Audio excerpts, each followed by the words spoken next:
Haleluya, haleluya. Puji Tuhan, salam sejahtera dalam kasih Tuhan Yesus Kristus. Berterima kasih kepada Tuhan, hari ini saya bisa hadir di tengah-tengah saudara. Terima kasih Tante Mika, Pendeta Joshua dan Ibu Karen buat waktu melayani saudara pada pagi ini. Saudara, saya ada di Jogja karena ada pernikahan dari kolega dosen di Jogja yang menikah di Gresik dan sekaligus liburan maksudnya. Tapi hari ini diberi kesempatan untuk melayani saudara pagi ini dan ini sebuah kesempatan yang sangat berharga dan kita percaya bahwa Tuhan bekerja atas kita semua pagi hari ini. Saudara, beberapa minggu ini kita sudah merayakan peristiwa Pantekosta, peristiwa turunnya Roh Kudus yang terjadi di Yerusalem dan itu terus bergerak sampai sekarang. Titik besarnya itu ada di 1901 dan 1906, ada dua peristiwa besar, peristiwa di Topeka, Kansas, di pelayanan seorang pendeta yang bernama Charles Fox Parham yang kemudian dikembangkan oleh seorang pendeta bernama Seymour di Azusa Street. Dan sejak itu gerakan Pantekosta terus berkembang ke seluruh dunia sampai sekarang ini. Nah saudara, kehadiran Roh Kudus di dalam kehidupan orang percaya adalah sesuatu yang mutlak harus kita alami dan kita miliki, karena Roh Kudus adalah sesuatu yang sangat penting bagi setiap orang percaya. Dan itulah sebabnya mengapa Yesus sebelum dia naik ke surga mengingatkan murid-murid untuk tidak meninggalkan Yerusalem, tidak pergi dulu menjadi saksi sebelum mereka diperlengkapi dengan kuasa dari tempat yang maha tinggi. Tulisan Kisah Para Rasul dan Injil Lukas harus dibaca secara bersamaan. Karena ini adalah dua volume yang merupakan satu kesatuan. Di dalam Injil Lukas kita melihat bagaimana pekerjaan Roh Kudus di dalam diri Yesus yang kemudian diikuti oleh kehidupan murid-murid yang dipimpin oleh Roh Kudus di dalam Kisah Para Rasul. Lukas mencoba menulis kedua kitab ini sebagai sebuah pedoman bagi pembaca generasi ketiga untuk melihat betapa pentingnya kehadiran Roh Kudus di dalam diri orang percaya. Apa yang terjadi dalam diri Yesus, itu juga terjadi di dalam diri murid-murid, dan itu juga yang diharapkan terjadi di dalam diri orang-orang percaya pada masa itu. Nah saudara, pagi hari ini saya ingin ajak saudara untuk melihat satu pesan yang lain dari pentingnya Roh Kudus dalam kaitan jaminan keselamatan kita. Mari kita membaca di dalam Efesus pasal yang pertama, ayat yang ke-14. Surat Efesus pasal yang pertama, ayat yang ke-14. Saya akan bacakan dari TBLAI revisi kedua yang baru. Nah, saudara bisa melihat di dalam slide ini adalah yang pertama. Saya akan bacakan yang kedua, jadi kalau saudara melihat ada perbedaan, kenapa? Nah itu karena saya membaca dari TBLAI revisi yang kedua. Surat Efesus pasal 1 ayat 14 demikian. Roh Kudus itulah jaminan warisan kita sampai kita memperoleh penebusan yang menjadikan kita milik Allah untuk memuji kemuliaannya. Puji Tuhan. Saudara, hadirnya Roh Kudus di dalam kehidupan orang percaya tidak hanya semata-mata dipahami sebagai kehadiran kuasa, kehadiran Allah yang menghadirkan tanda-tanda heran di dalam pelayanan hidup orang percaya. Tetapi Rasul Paulus lebih melihat peran Roh Kudus secara esensial bagi kehidupan orang percaya itu. Yaitu bahwa Roh Kudus itu berhubungan erat dengan persoalan keselamatan. Jadi kalau Lukas lebih menitik beratkan Roh Kudus di dalam kehadirannya untuk memberi kuasa di dalam pelayanan kesaksian, maka surat-surat Paulus lebih menekankan Roh Kudus sebagai sebuah daya yang mengaktifasi kehidupan orang percaya untuk dapat memastikan dia hidup di dalam keselamatan. Roma pasal 8 ayat yang ke-9 lebih jelas mengatakan bahwa orang yang tidak memiliki Roh Kristus, dia bukan milik Kristus. Jadi identitas kekristenan itu tidak terletak pada KTP saudara. Ya, KTP saudara berlaku sebagai hal yang berkaitan dengan administrasi publik di negeri ini. Tapi itu tidak berlaku di surga. Tidak berlaku di surga. Walaupun saudara tulis KTP saudara besar-besar Kristen, tidak berlaku di surga. Bagi Yesus, lewat catatan Rasul Paulus, tanda bahwa seseorang itu milik Kristus kalau dia memiliki Roh Kristus. Itu normatifnya.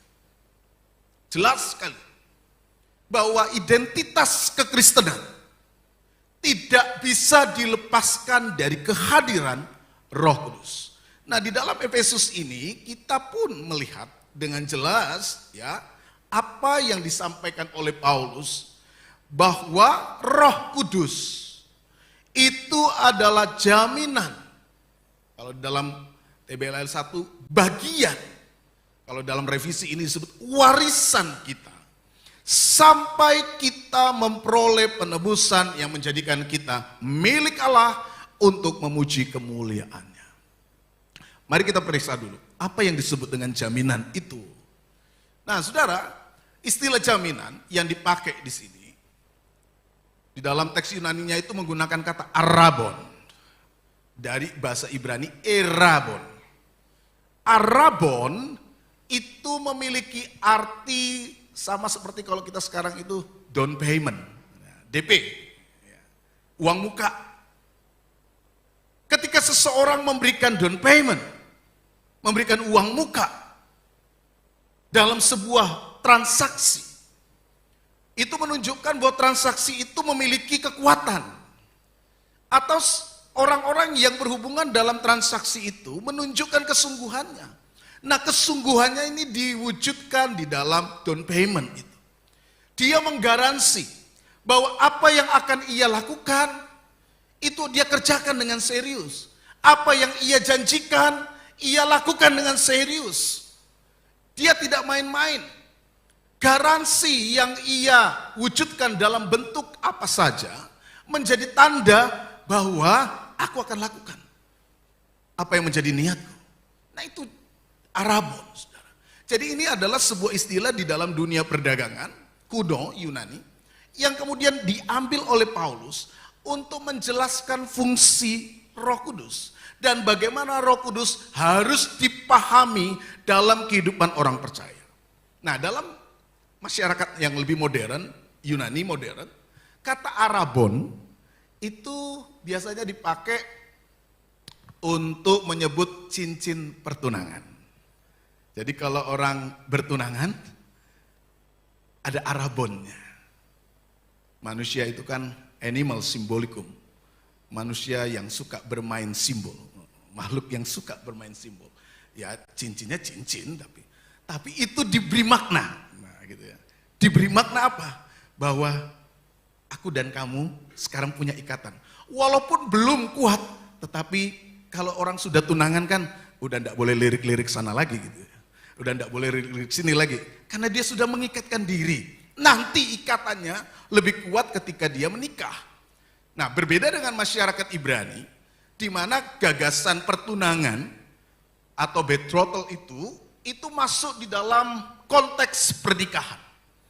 Jadi sebelum mempelai laki-laki menikahi seorang mempelai perempuan, ada masa pertunangan yang sebenarnya masuk di dalam lingkup perkawinan, 1 tahun. Dan di dalam masa 1 tahun, seorang mempelai laki-laki akan menguji kesetiaan mempelai perempuan. Biasanya ada tanda mata yang diberikan gitu, macam-macam. Apakah itu dijaga atau tidak? Kalau itu hilang berarti dia tidak setia. Nah, dalam kasus Maria, ketika Maria mengandung terlebih dahulu, maka Alkitab katakan Yusuf ingin menceraikan. Nah, dalam konteks apa? Dalam konteks pertunangan. Jadi dalam masyarakat Ibrani misalnya, pertunangan itu punya sebuah pemahaman yang jauh lebih kuat, yang juga merupakan bagian dari perkawinan. Nah, kata arabon itu menunjukkan sebuah ikatan di dalam pemahaman masyarakat Yunani modern. Nah, kalau kemudian berdasarkan pemahaman ini, saudara, kita kembali kepada teks ketika Roh Kudus disebut sebagai jaminan. Apa arti yang ingin dimaksudkan oleh Rasul Paulus bahwa Roh Kudus itu adalah jaminan?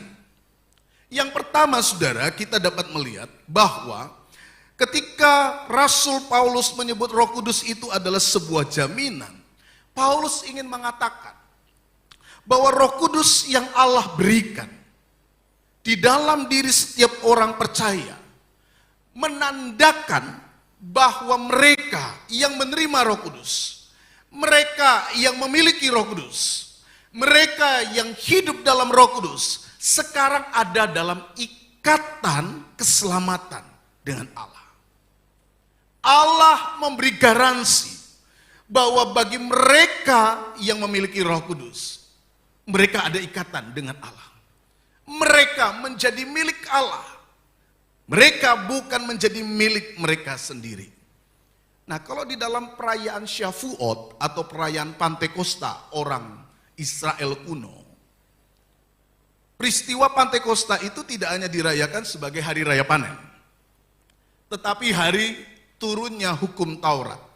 Nah, apa fungsinya hukum Taurat?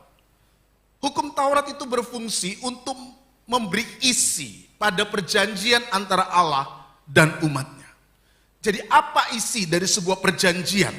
Kalau engkau Allahku dan aku umatmu. Torah. Torah menjadi isi perjanjian Allah dan umatnya. Bagaimana hubungan itu harus dibangun, bagaimana hubungan itu harus dijalani, Torah yang mengatur. Nah, di dalam perjanjian baru, setiap orang yang percaya kepada Allah harus memiliki tanda perjanjiannya. Apa itu? Roh Kudus. Makanya Paulus katakan, barang siapa tidak memiliki Roh Kristus, dia bukan milik Kristus. Maka saudara, setiap orang yang mengklaim bahwa di dalam dirinya ada pekerjaan Roh Kudus, mereka hidup di dalam Roh Kudus, dan mereka menjamin dia ada di dalam Roh Kudus, maka orang itu harus menyadari dia bukan lagi milik dirinya sendiri. Saudara yang hidup di dalam Roh Kudus, yang mengaku hidup di dalam Roh Kudus, apakah Anda masih hidup menurut keinginanmu sendiri? Atau menurut keinginan Allah yang sekarang mengikatkan perjanjian denganmu? Itu pertanyaan besar bagi kita. Mengapa? Sebab mereka yang hidup di dalam Roh Kudus, mereka harus mengalami sebuah pembaharuan kehidupan. Surat Roma pasal 12 ayat yang kedua dikatakan, janganlah kamu menjadi serupa dengan dunia ini, tetapi berubahlah oleh pembaharuan budimu. Apa yang membuat seseorang berubah? Pengalaman pekerjaan Roh Kudus. Karena kata perubahan yang ada di dalam teks itu, metamorfoste itu menunjukkan adanya sebuah campur tangan Allah dari atas yang direspon dari bawah, yang menghasilkan sebuah perubahan. Apa yang bekerja dari atas? Ini yang disebut dengan pengalaman lahir baru. Sebab yang disebut dengan lahir baru itu artinya lahir dari atas. Lahir dari atas, lahir dari roh, menurut Yohanes pasal 3 ayat 3-5, menghasilkan sebuah perubahan, tidak lagi menjadi serupa dengan dunia ini, tetapi mengalami pembaharuan budi, yang mengarahkan seseorang untuk mengerti kehendak Allah. Nah, ini yang dipimpin oleh roh.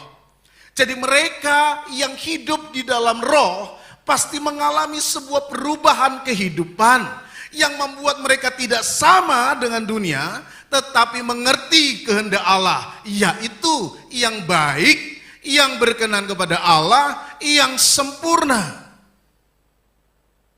Ini tanda dari pekerjaan roh. Jadi orang yang hidup di dalam roh, saudara, bukan hanya sekedar orang yang menampilkan manifestasi, fenomena, tanda-tanda secara lahiriah semata.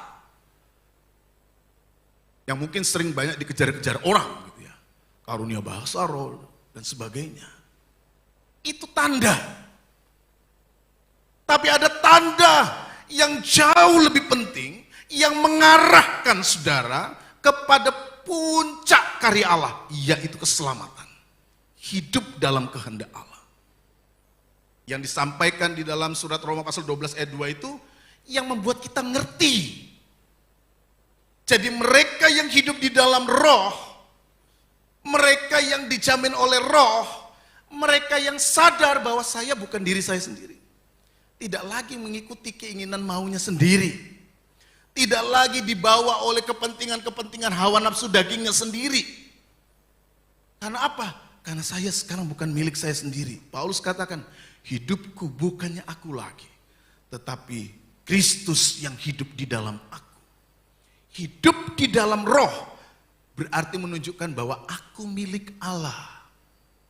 Dan jika aku milik Allah, maka aku harus dituntun oleh Allah. Sebab aku tidak akan pernah dapat hidup di dalam kehendak diriku sendiri, melainkan kehendak Allah. Jadi saudara yang dikasihi oleh Tuhan, orang yang memahami bahwa Roh Kudus itu adalah jaminan, dia berarti memahami bahwa Roh Kudus yang Allah berikan kepadanya memberi tanda kepadanya bahwa saya bukan milik saya sendiri. Jadi kalau kita berkata saya adalah orang Pantai Kosta, orang yang dipimpin oleh Roh, maka ingatkan diri kita bahwa hidupku bukannya aku lagi, tetapi Yesus yang hidup di dalam aku. Aku hidup di dalam kehendak Allah untuk memahami rencana Allah yang sempurna. Apa definisinya? Yang baik, yang berkenan, yang sempurna. Yang kedua, saudara, arti dari jaminan Roh Kudus sebagai jaminan keselamatan mau menunjukkan kepada kita bahwa melalui Roh Kudus Allah ingin mengatakan bahwa kita bukan hanya sekadar menjadi milik Allah, tetapi realitas keselamatan adalah sebuah kepastian, sebuah keniscayaan di dalam diri mereka yang disebut anak-anak Allah. Makanya yang dipakai di situ tadi di dalam Efesus pasal 1 itu bagian. Di dalam revisi TBLA yang kedua disebut warisan. Ini lebih jelas untuk menunjukkan apa? Hubungan relasi antara kita dan Allah. Allah sebagai Bapa kita, kita sebagai anaknya. Mereka yang lahir baru, lahir dari roh, lahir dari atas, berarti kita memiliki benih ilahi. Kata surat 1 Yohanes pasal 3 ayat 9. Mereka yang lahir dari Allah tidak akan berbuat dosa. Mereka yang lahir dari Allah akan hidup dalam kehendak Allah. Sehingga mereka yang disebut lahir dari Allah akan dipimpin oleh Roh Allah. Maka Roma 8 ayat 14 katakan, kamu disebut anak-anak Allah. Jadi orang yang disebut anak-anak Allah adalah mereka yang dipimpin oleh Roh Allah. Tidaklah berlebihan Di dalam Injil saudara akan melihat ketika Roh Kudus turun kepada Yesus, maka ada suara keluar dari langit. Inilah anakku yang kukasihi, kepadanyalah aku berkenan. Kalau Yesus menjadi yang sulung, berarti Yesus abang kita. Dia yang sulung, kita yang bungsu. Kita ngikuti dia. Apa yang Yesus perbuat, kita ikuti. Apa yang Yesus lakukan, kita kerjakan.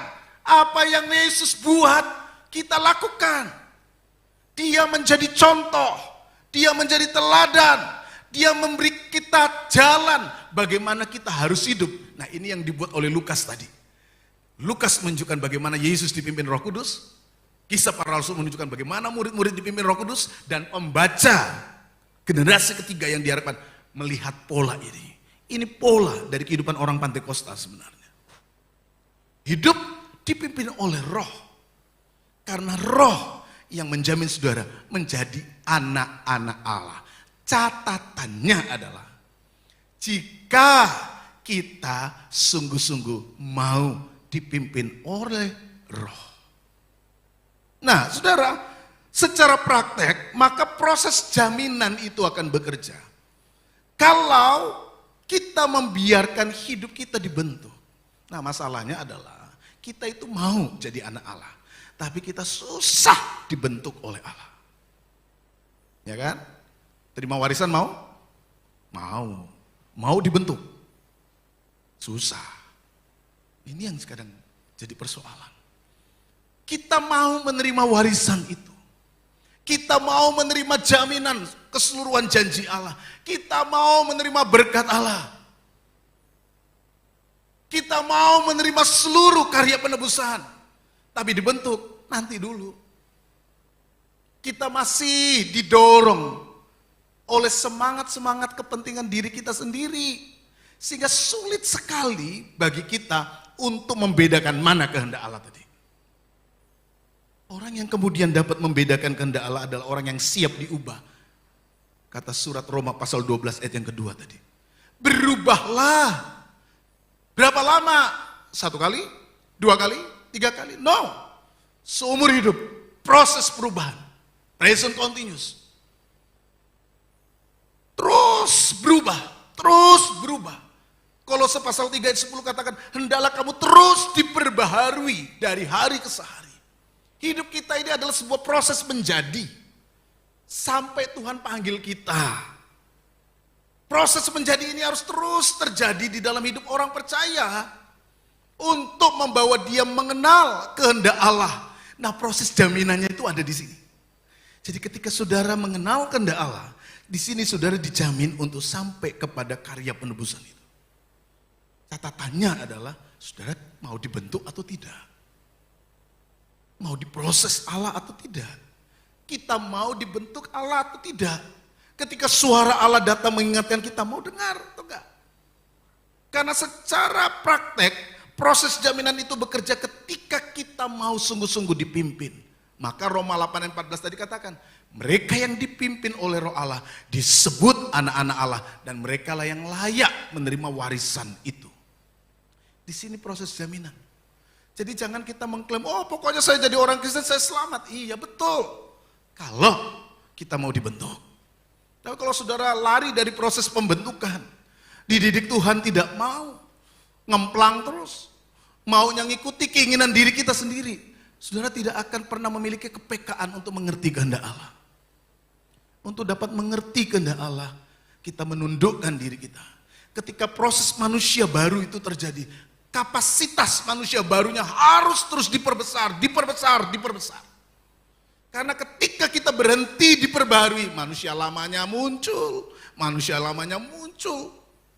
Makanya kalau kita hidup sungguh-sungguh di dalam Tuhan, tetapi kemudian kita tidak mau mengembangkan diri kita, tidak mau terus bertumbuh, saudara, manusia lama saudara muncul. Walaupun saudara sudah baptis, saudara penuh Roh Kudus, masih nggak suka digoda, masih nggak suka ada kedagingan muncul dalam diri saudara, masih nggak ada perlawanan dalam diri saudara untuk yang baik dan yang tidak baik.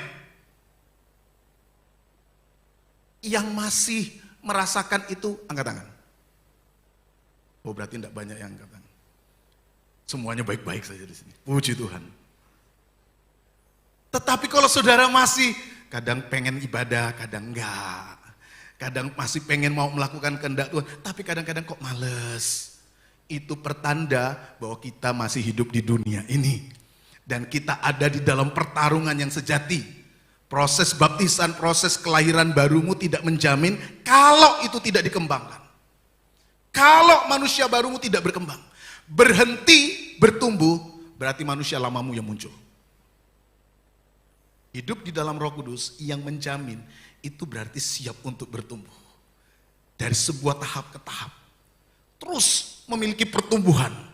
Sampai kita mengenal Kristus.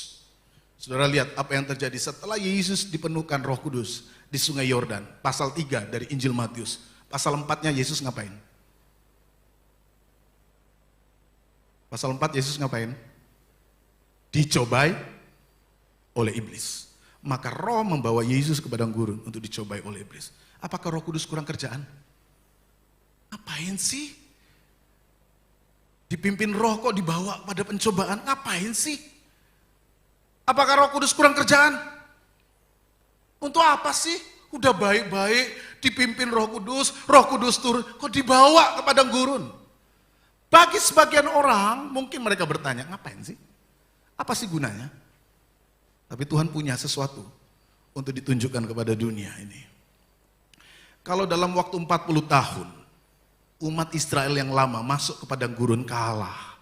Karena mereka lebih didorong oleh hawa nafsunya. Didorong oleh keinginannya, didorong oleh cara hidup mereka sendiri. Maka Israel baru yang masuk kepada gurun di bawah pimpinan Roh Kudus menang. Kita masih ada dalam pertarungan hidup di dunia ini. Kita masih ada di dalam pertarungan kehidupan ini. Saudara yang sama dengan saya masih makan nasi, masih akan bisa digoda. Masih ngalami seperti itu. Orang yang lapar pasti pengen makan. Kita juga masih membutuhkan rasa nyaman, betul kan? Kita juga masih membutuhkan hal-hal yang lain, betul kan? Tapi kalau Israel yang lama itu kalah, Israel yang baru itu menang. Yesus lapar setelah 40 hari berpuasa, tapi karena dia dipimpin oleh Roh Kudus, dia mengerti kehendak Allah, dia tahu apa yang diinginkan oleh Allah. Yesus bisa mengubah batu itu jadi roti, tapi Yesus tidak lakukan. Manusia memang butuh roti, tapi bukan itu saja. Dia tahu, orang yang dipimpin oleh Roh punya kebutuhan-kebutuhan itu, tapi dia tahu bagaimana dia harus bersikap. Orang yang dipimpin oleh Roh masih bertarung dengan tantangan hidup dunia ini, tapi dia tahu apa yang harus dia pilih. Saudara dan saya ada di dalam pertarungan hidup ini. Saudara dan saya ada di sini. Bagaimana kita bisa memastikan bahwa realitas keselamatan itu adalah sebuah keniscayaan dalam diri saya. Siap untuk dibentuk oleh Roh Kudus. Memang kadang-kadang Roh Kudus membawa kita pada pengalaman-pengalaman padang gurun yang tidak menyenangkan. Tetapi untuk menunjukkan kedahsyatan Allah di dalam diri kita. Sekali saudara menang lewat godaan itu, saudara tidak akan dikalahkan lagi. Sekali saudara mampu untuk bertahan, saudara akan tahu apa artinya kemenangan dan apa yang membuat saudara menang. Hiduplah terus di dalam pimpinan Roh Kudus. Jangan dukakan Roh Kudus. Efesus pasal 4 ayat 30 katakan, janganlah engkau mendukakan Roh Kudus menjelang hari penyelamatan. Jangan. Orang yang hidup di dalam Roh Kudus akan sadar bahwa dia adalah milik Allah. Orang yang hidup di dalam Roh Kudus, dia sadar bahwa keselamatan itu ada di dalam dirinya. Jika dia terus-menerus dipimpin oleh Roh Kudus. Saudara, mari kita tata hidup kita sungguh-sungguh. Bawa hidup kita sebaik-baiknya dalam hidup ini. Kita masih akan berhadapan dengan pertarungan hidup yang tidak mudah.